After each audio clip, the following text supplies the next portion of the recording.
नमस्कार. आरके न्यूजमध्ये आपल्या सर्व जनतेचे स्वागत आहे. आज आपल्यासोबत शेतकरी संघटनेचे राष्ट्रीय अध्यक्ष, भूमी जनशक्ती शेतकरी शेतमजूर संघटनेचे रविचंद्र गवाडे उपस्थित आहेत. प्रमुख म्हणजे असे की रविभाऊ यांनी विविध आंदोलन, चळवळी तसेच शेतकऱ्यांचे विविध प्रश्न मांडले. आज कापसाबाबत एक अत्यंत महत्त्वाचा मुद्दा या ठिकाणी निर्माण होत आहे. त्याबाबत आरके न्यूज मधून रोशन कापसे मी स्वतः यांची मुलाखत घ्यायला आलो आहे. रविभाऊ, आरके न्यूजमध्ये तुमचे स्वागत आहे.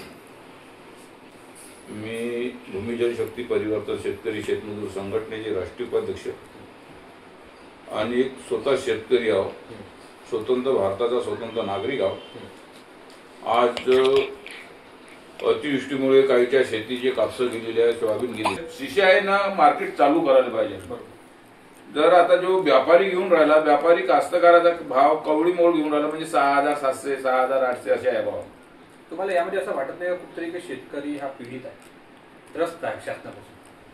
शासन का काही दिवसानं हे सरकार जर राहिलं पण असंच जर शासन शेतकऱ्यासोबत थट्टा करत राहिलं तर समोरची पिढी शेतकऱ्याची गुलामदारीत राहील, असं आम्हाला भविष्यवाणी वाटून राहील. काय महत्त्वाचे मुद्दे शेतकऱ्यांचे आहेत? आज शेतकऱ्याचा माल निघालेला आहे, विकायला गेलं तर तिथं व्यापारी त्याचा हे करून राहिला. आज शासनानं हमी भाव जो खोलला त्याची शिशायाचे मार्केट चालू करायला पाहिजे आणि शेतकऱ्याचा कापूस तिथं लवकर लवकर घ्यायला पाहिजे.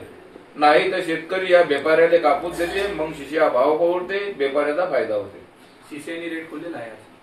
हो, शिशाने रेट खोलला आहे. तसा का बरं असा प्रकार घडतोय? का वाटत आहे? बरोबर आहे ना. का व्यापाऱ्याचा जर शिशा बंद राहिला तर व्यापारी खरेदी करते, व्यवहारी आपला कोटा भरते, नंतर शिशा आले थोस माल शिशा देते भाव वाढल्याबरोबर. या विषयात शेतकरी फसवणूक होते असं वाटत आहे? बरोबर, फसवणुका चांगलीच फसवणूक होऊन राहिली. आज लोकांचं कर्ज द्यायचं आहे, कापूस निघाला, शाहकार येऊन घरी दाटत आहे का आमचे हे आहे बा पैसे द्यायचे, व्याज लागेल तुम्हाला. इकडं आता जर एंडिंग येऊ दे तर सोसायटीवाले बोमलते, बँकेवाले बोमलते आमचे पैसे भरा. शासनानं कबूल केलं होत देऊ. आता बच्चू भाऊचं तुम्ही एवढं ऐकलं आहे, केलं आहे, पण काय घडलेलं आहे त्याच्यात? काही कोणी बोमलून होणार नाही. त्यासाठी शासनानं हमी भाव जाहीर केला.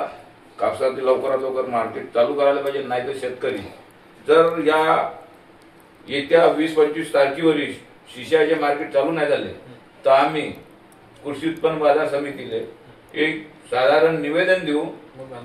मग जर त्यानं 7 दिवसाच्या याच्यात जर पुन्हाही नाही केले तर आम्ही कृषी उत्पन्न बाजार समितीवर आम्ही आंदोलन करू. जय जवान जय किसान. पूर्ण या घटनेमध्ये सविस्तर म्हणजे असं शासनाला संघटनेद्वारे मागणी आहे. शेतकरी संघटना आहे भूमी जनशक्ती परिवर्तन शेतकरी शेतमजूर संघटना. मागे यापूर्वी आंदोलन झाले होते आणि त्या संदर्भात सीसीआयने खरेदी सुद्धा सुरू केली आहे. काही व्यापाऱ्यांमुळे शेतकऱ्यांना जो हमीभाव मिळायचा तो मिळत नाहीये असा यांचा एक जो एकंदरीत आरोप आहे.